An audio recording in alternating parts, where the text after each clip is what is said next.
Senior meal programs get much-needed funding. Lawmakers agree on one budget deal. And should Oklahomans be allowed to brew their own beer at home? Here's Scott Mitchell with today's Your Vote Count. Let's start off by congratulating our mayor. Mayor Cornett easily wins a third term. A non-election that was close. It was closer than people thought. But, yes, it was. Headed all the way, baby. Headed all the way. The big news was the budget deal we talked about last week. There wasn't a budget deal because the deal didn't go through about the budget.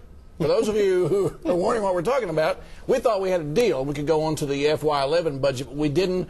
It was an impasse. It was kind of like a hostage thing, like bunning for a couple of days. Tell us what happened. Well, that's exactly right. Obviously, when the state economy and the budgets of the various state agencies started going south, that necessitated across-the-board cuts in all areas. One of those was the Department of Human Services, who had just given some pretty hefty pay raises to their senior-level administration. What an abomination. They decided out of the $500 million that they had, the one area where they thought they could cut was the senior nutritional program. What an unbelievable outrage. We've both spoken out in defense of that program. That's what precipitated this whole thing, and also earlier precipitated Richard and I's call for the DHS director just to resign. So the Democrats in the Senate say, you're not funding these senior nutrition programs, and we're not going along with this deal.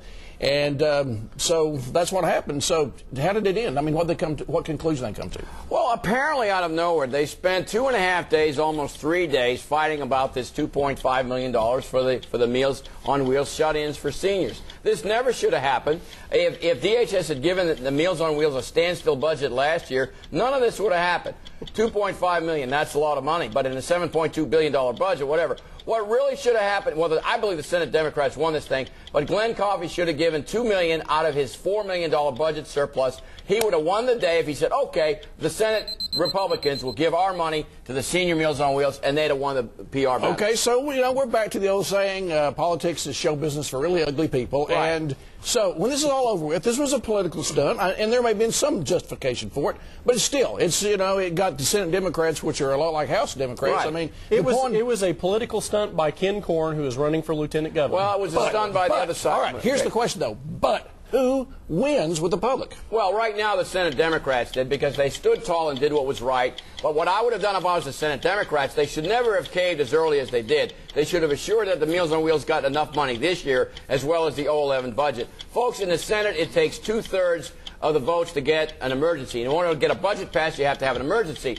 They have more power than they think they have, and we in the House Democrats have more power than we are using. We need to protect children, veterans, seniors, and do those types of things. The Representative Terrell, I tell you what, if Representative Terrell and I were in charge, this thing would go a lot easier. I'll bet you're right. Now, all right, so in this one corner, corrections officers and troopers versus old people. I don't like that matchup at all, okay? So from the public relations standpoint, looking around the room going, who won that one? Well, as I said again, it's a matchup that should have never occurred in the first place. Obviously, the Senate Republicans could have handled the PR battle a little bit better. The truth of the matter is they did win, though. The Senate Democrats folded like a house of cards. There was no additional money added in the FY10 budget for this particular program. There was, however, an internal Senate workout, and that is a possible agreement among them to negotiate with the House to possibly move the program. That would result in it being held more harmless than some other areas for the FY11 budget. So that was the ultimate workout. The Senate Republicans won. I tell you who else won? The people of the state of Oklahoma, because there will be no furlough of correctional officers or troopers, you know so what, the people won. Randy, that never would have happened. We're not a furlough, but it's okay to cut out senior Meals on Wheels. The truth of the matter is that Senate Democrats were acting like a bunch of political terrorists holding correctional officers and troopers hostage. You know what? If they were in charge Nobody cares on Monday. Okay, now we're going to shift gears. The most important bill of the year, okay?